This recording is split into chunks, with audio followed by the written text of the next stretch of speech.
akan menjelaskan materi tentang taksonomi variabel pembelajaran. Pengertian taksonomi variabel pembelajaran adalah usaha pengelompokan yang disusun dan diurutkan berdasarkan ciri-ciri suatu bidang tertentu dan menjadi salah satu aspek yang harus dipertimbangkan dalam melaksanakan kegiatan pembelajaran. Nah, dalam variabel pembelajaran ada 3, yaitu yang pertama, kondisi pembelajaran, strategi pembelajaran, dan hasil pembelajaran. Yang pertama, kondisi pembelajaran adalah sebuah faktor-faktor yang memengaruhi strategi pembelajaran dalam meningkatkan hasil pembelajaran.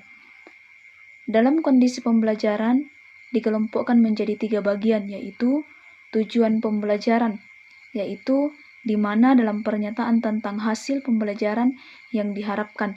Jadi dalam tujuan pembelajaran ini sangat diharapkan untuk mencapai sebuah tujuan yang akan diinginkan. Yang kedua, karakteristik bidang studi, di mana memiliki aspek-aspek yang dapat memberikan landasan yang berguna dalam mendeskripsikan strategi pembelajaran. Yang ketiga, yaitu karakteristik siswa terkait dengan kualitas individu seperti yang biasanya dimiliki oleh siswa, seperti bakat, minat, dan gaya belajar di dalam menggapai sebuah tujuan yang diharapkan oleh peserta didik. Poin yang kedua yaitu strategi pembelajaran, di mana strategi ini memiliki cara-cara yang berbeda di dalam mencapai sebuah hasil belajar. Nah, di mana dalam strategi pembelajaran ini memiliki 3 kelompok. Yang pertama, strategi pengorganisasian, yaitu menata suatu isi materi yang berhubungan dengan pemilihan isi dan penataan di dalam proses pembelajaran.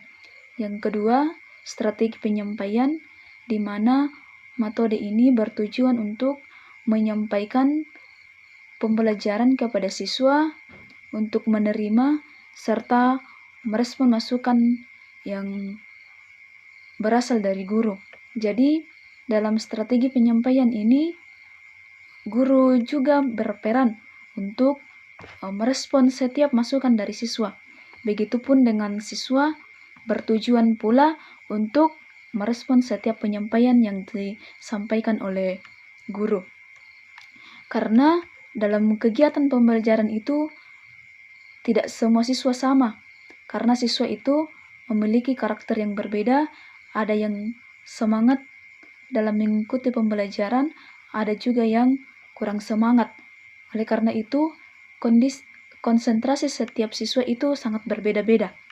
Yang ketiga, strategi pengelolaan, di mana anak didik ini atau komponen variabel ini sangat berurusan dengan bagaimana menata interaksi antara pelajar dengan variabel metode pembelajaran lainnya.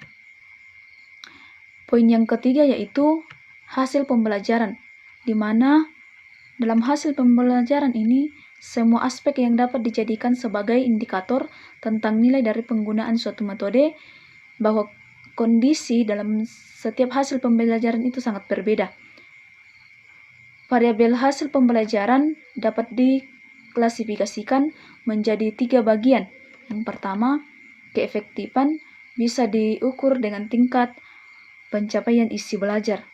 Jadi, keefektifan siswa itu bisa diukur karena setiap siswa itu berbeda-beda di dalam menggapai setiap tujuan mereka.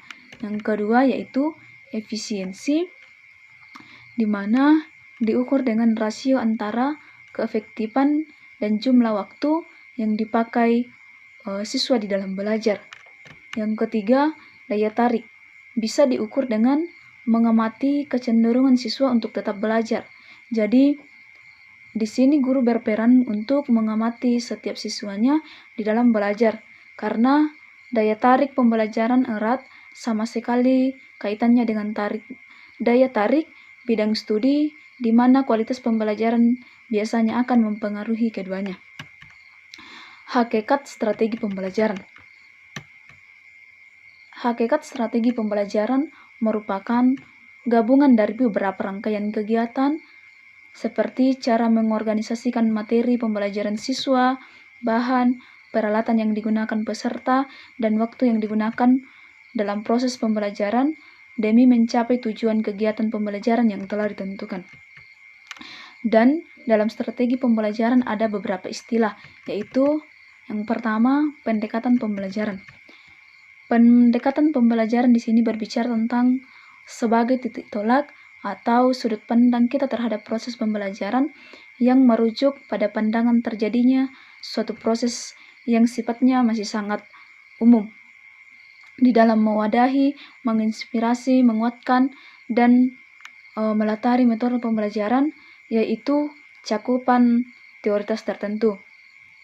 Dilihat dari dalam pendekatannya, ada dua pendekatan dalam strategi pembelajaran ini, yaitu di mana pendekatan pembelajaran yang berorientasi atau berpusat pada guru. Yang kedua, pendekatan pembelajaran atau yang berorientasi ataupun berpusat kepada siswa.